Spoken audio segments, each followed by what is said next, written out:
Well, it was sad to say goodbye to the Guardians of the Galaxy in this third and final film of the trilogy. But you know what really bummed me out? My notes got deleted. I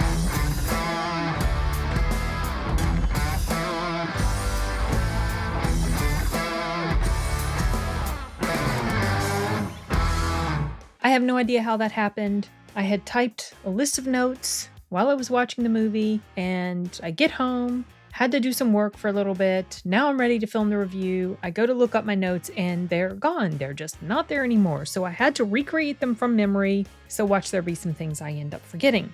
All right, Guardians of the Galaxy Volume 3. This is the final film in the Guardians of the Galaxy series of movies. And overall, I guess let me just say, it was enjoyable, but it has a bit of a different tone than the first two. It's darker and it's more emotional. There were at least 2 times that I honestly thought I was going to start crying, and it was just, I can get really sensitive during certain scenes and movies, especially if it's just constructed in such a way that just really, really pulls at the heartstrings. And there were a couple times that definitely happened. Oh yeah, something that Artur and I were talking about just now when we were discussing the movie was that there were people that we could hear crying, loud sniffles going on at different moments during the movie. So these touching scenes that affected me so much, it wasn't just me. There was definitely some pretty powerful and sad moments throughout this film. Okay, back to the video. There are 2 post-credit scenes. One is a little bit after the initial credits, and then the second one is all the way to the end. So stick around for that if you hadn't thought about that already. It surprises me how many people still continue to forget or not even seem to be aware of the possibility that there's going to be some post-credit scenes, especially in these movies. So as I mentioned in my out of the theater reaction, this film overall feels mostly like a Rocket origin story.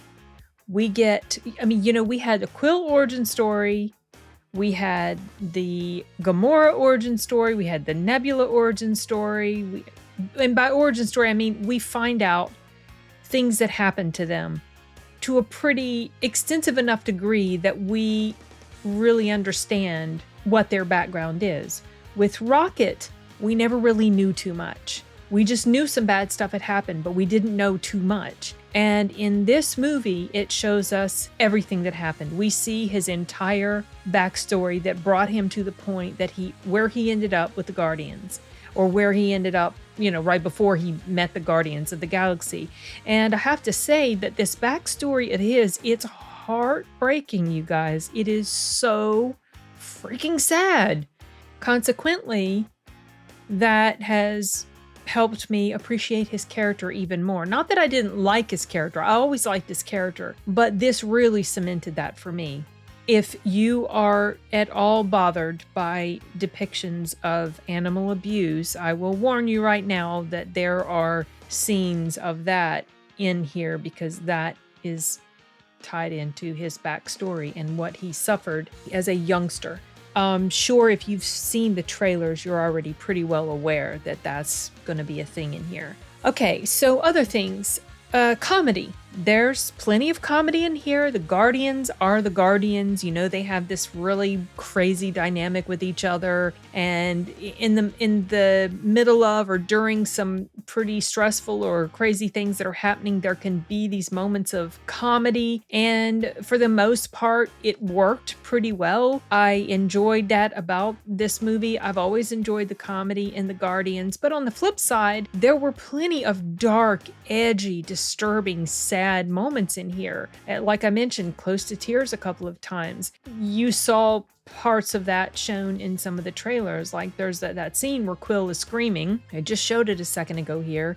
And you knew something bad was happening, but you didn't know exactly what. Well, you see what's happening and you understand why he's so very upset in that particular moment. So it does a really good job. I think it's always done a pretty decent job of balancing those two dynamics, but I have to say, in this movie, there's definitely much more of the darker element going on. In the first and second movie, there were some serious moments, but it was mostly comedic in nature. And while this does have a lot of comedy, as is usual, it's also very dark compared to the tone of the previous two. So, it can hit you there. And it was sad also to know that this was the last time we will see the Guardians as the Guardians. They are done. The trilogy is over, and that's that. Some other things that this doesn't necessarily fall in the pro category, but just some observations. The character of Adam, I don't know much about this character. In fact, I don't think I know anything about this character. I know nothing about this character because I never knew anything about the Guardians of the Galaxy until it became a movie. And the character of Adam, now maybe he's been a character that has existed throughout different comic books, not just the Guardians. Maybe he's been part of other universes within Marvel. But I don't know how comic accurate his character was. And something that I noticed was that he came off much differently than how I thought he would be. Now, we don't get much exposure to him in the trailer. In fact, in the trailer, we get no exposure to how his character is, personality-wise. And we definitely find that out in the movie, and I was surprised. That's not necessarily a con. I was just surprised. If he was a character that I was very familiar with and they radically changed him for this movie, then maybe it would upset me. But because I have no clue, I was okay with it. I just wasn't expecting it, if that makes any sense. The High Evolutionary, don't know anything about him either. He was a very awful person, as you know by the trailer, but he was, I guess I can't really say sadistic in the stuff that he did to these test subjects of his. Sadistic people take pleasure in the pain and suffering of others. He wasn't necessarily coming at it from a place like that. In a lot of ways, he was a bit similar to Thanos in that, Thanos felt like he would make the universe a much better place if he snapped his fingers and got rid of half of everybody. It would be so much better. This character, the High Evolutionary, he didn't just want to make things better. He wanted to make everything perfect. And as Rocket said, I think this was the quote he said to him at some point in the movie, you're not trying to make things perfect. You're just not happy with the way things are. And so it was through that sentiment that he was doing these terrible things. He was trying to create perfection. And as he found out through the course of the story, that's impossible. You cannot create perfection. He thought he had created it in this one particular place, and no, it shows very clearly that his little perfect world is not perfect. It has flaws because sentient beings have their own mind for the most part. They do generally what they want, especially if you're talking sentient beings that are kind of humanoid and whatever. That's very clearly shown in here. So I thought that was interesting. I'm not quite sure how I feel about him as far as where he ranks Marvel villain-wise.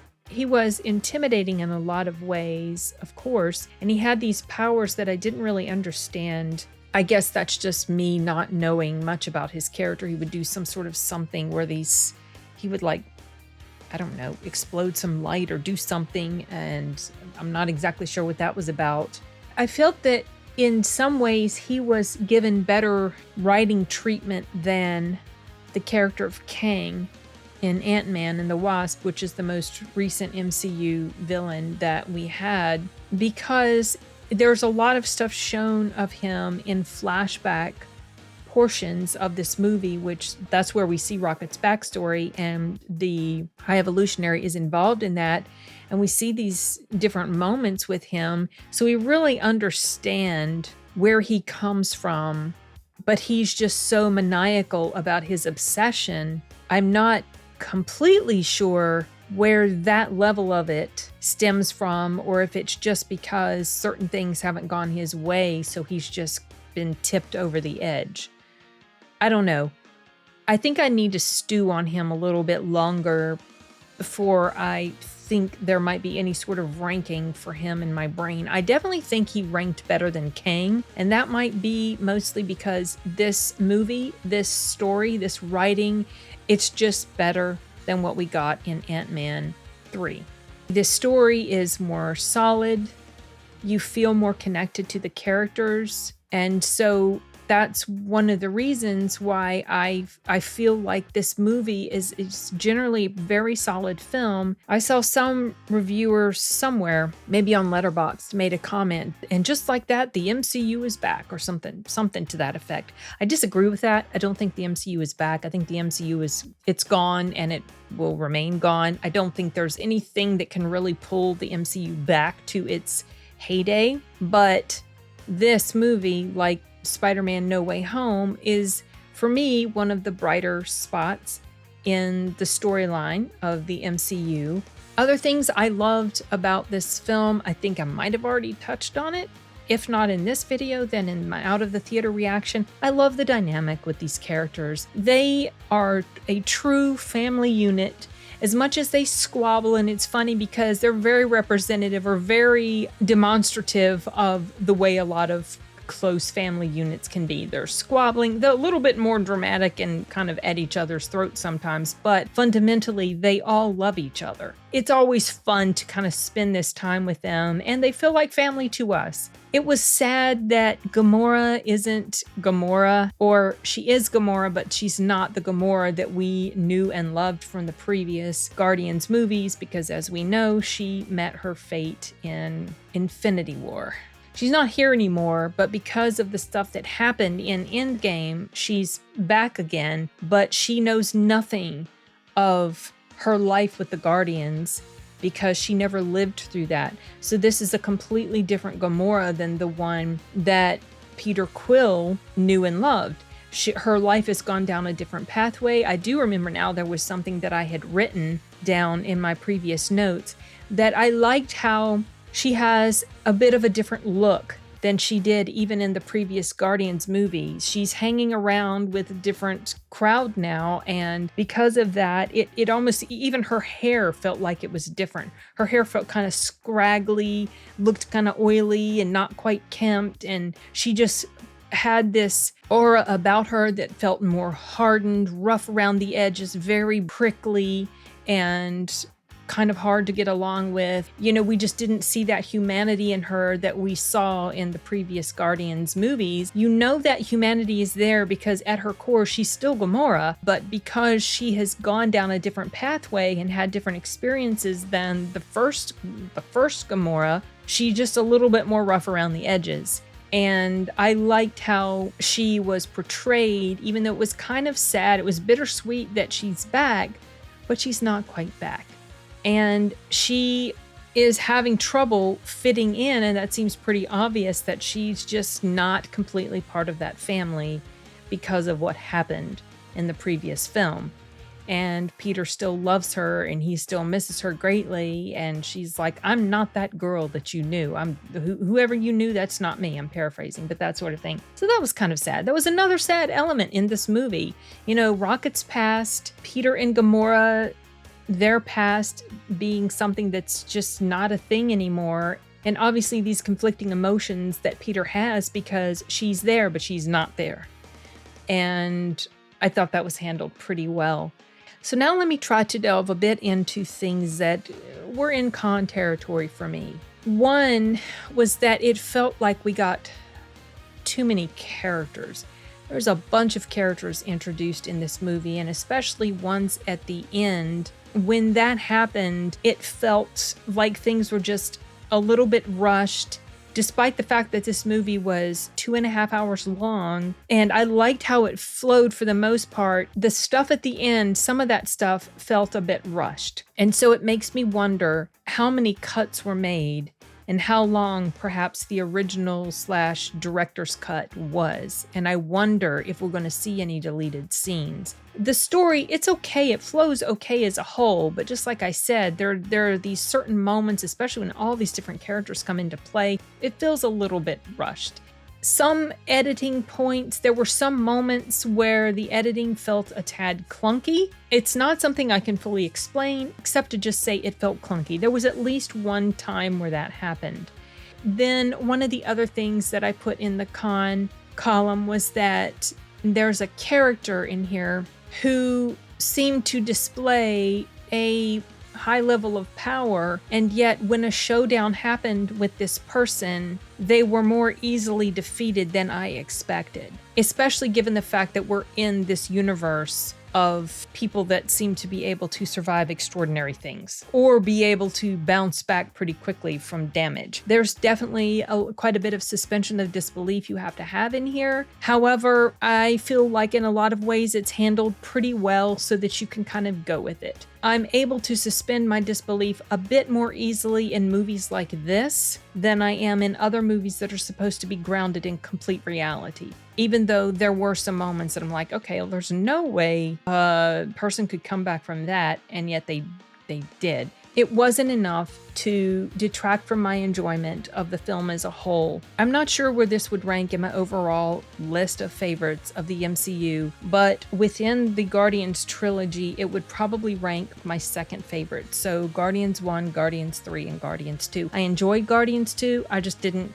enjoy it as much as I did the first Guardians. This one, it's got so much weight to it and heavy emotional impact. This definitely had a more oppressive feel to it. And in some ways, it felt quite a bit more violent and gnarly than in the first two movies. And yeah, the F-bomb was dropped at least once. I saw an article about it, so I knew it was going to happen. I've heard it so much in so many films, it really didn't even, it was just like, okay, there was that. Anyway, it was kind of funny. Yeah, so those are my thoughts on Guardians of the Galaxy 3, and it's just kind of bittersweet. I guess that's a good way to describe how I feel about it. Bittersweet because I have fond memories of going to see this on the big screen, the first movie. Saw the second movie on the big screen as well, and kind of sad saying goodbye to these characters. I do like how they kind of came full circle in a certain way with regard to a song. So that was a nice touch. That's about all I can think to say. Curious to know what you guys think when you get around to seeing it. How do you think it measures up to the other two Guardians movies and within the whole MCU universe? That's redundant. Within the whole Marvel universe. Okay, I don't have anything else, so I'm going to go ahead and wrap this up, and we'll see you guys later. Bye.